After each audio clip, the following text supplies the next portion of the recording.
May friend ako na fresh graduate and nakakuha agad siya ng high-paying job tapos work from home pa. Sana all. Nung una hindi ako naniniwala kasi sahod daw niya 30,000. Fresh graduate sa Pilipinas.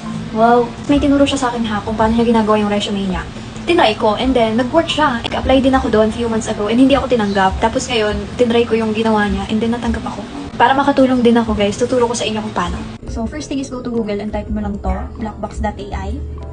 So ayan, click natin. So ayan siya. And then, type mo tong prompt na to.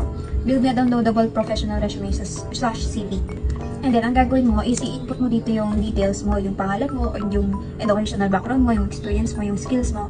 Tapos tsaka mo i-enter and wait mo lang siya. So, ilang minutes lang yan, matatapos na siya agad. Ayan, nagko-code siya.